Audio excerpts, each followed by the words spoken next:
What's up, guys? Thank you all for tuning into my 30th episode of Project Renaissance Man. I'm feeling pretty good tonight. I'm a little sick, but I'm on the up. I'm actually recovering, so I'm really happy about that. Just pounding down fluids, making sure to get rest, not letting stress get to me, and just putting that good food in the body.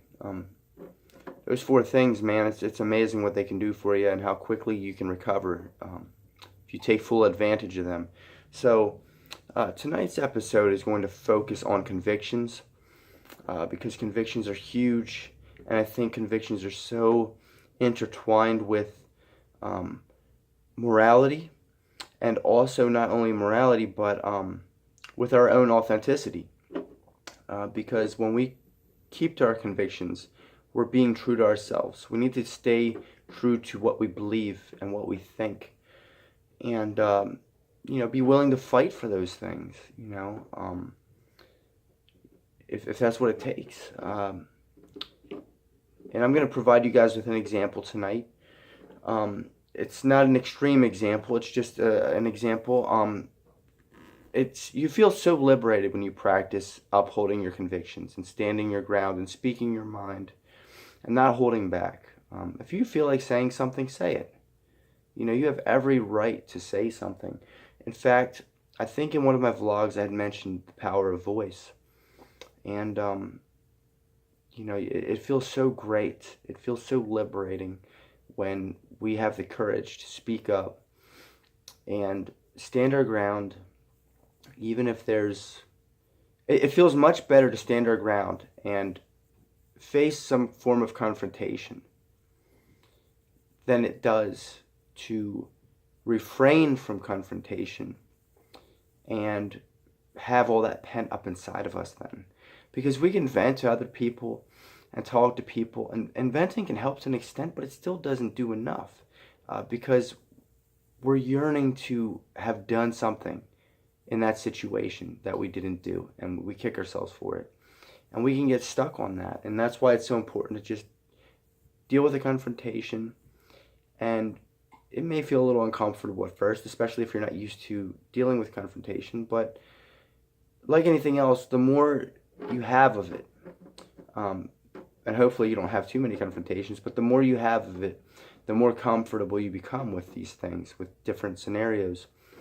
And they're much easier because you're so used to dealing with those things. You are accustomed to those. And so the example I'm going to provide for you guys tonight is just to show you guys that it doesn't matter your environment, the people around you. If your convictions do not sway to any of that, they are not influenced by those things. You need to be who you are no matter what. It doesn't matter who's around you, what position they hold, what sort of authority, prestige, popularity, charisma, any of that stuff. It doesn't matter if they have any of that. It really doesn't. You still need to stay who you are, and stick by your convictions. And this goes with the workplace environment. It doesn't matter what environment it is. You got to stay who you are. And so this happens very often where I work right now because it's just the culture, and it's a culture that I'm not very fond of. It's a mall that I work at, and so we get a lot of people that, like, I'm just going to be straight about it. There's a lot of degeneracy. There are a lot of people that don't have good manners, and they really don't care about anything. They don't have high standards. They're not well-refined people, and they come in and they trash the place and leave the place a mess, and they really don't give a shit. And so,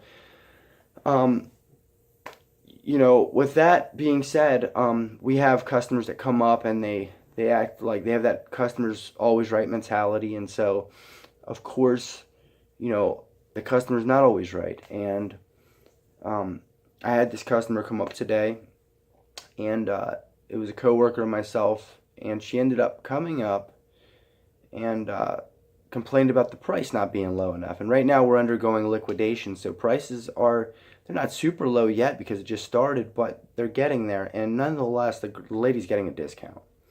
So I said to her, I'm like, better than nothing, right? And there was a little bit of a jab there, trying to get a reaction. I was just being a little playful and stuff.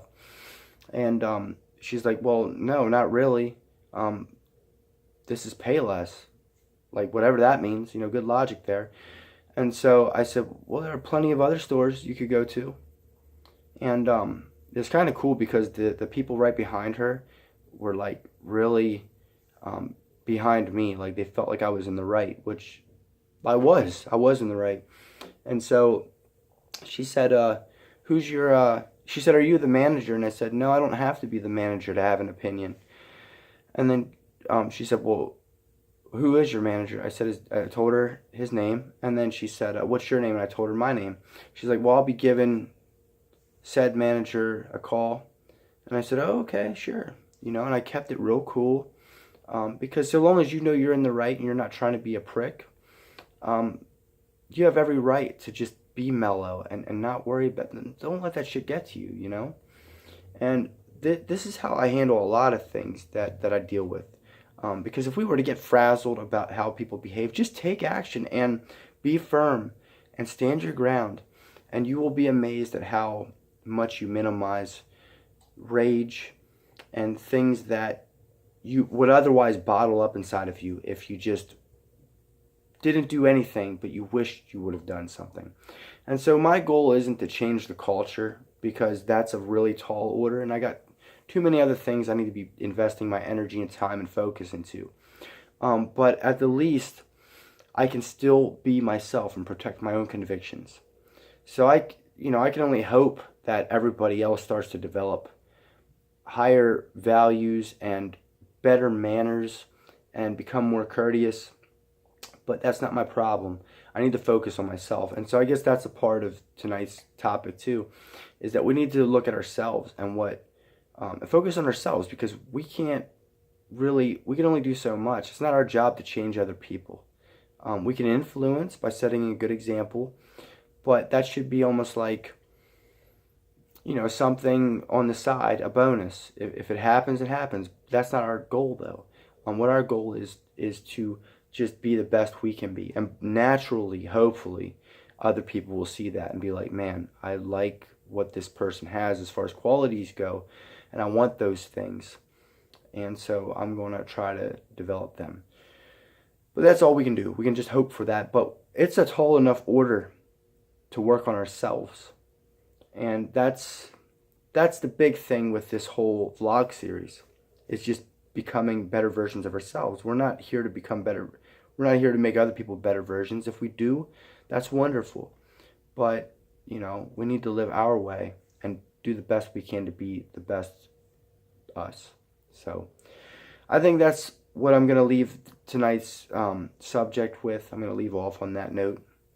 Thank you all for tuning in to my 30th episode. If you guys feel you have benefited from it and you've enjoyed watching it, please be sure to give me a like, subscribe, and hit that notification bell.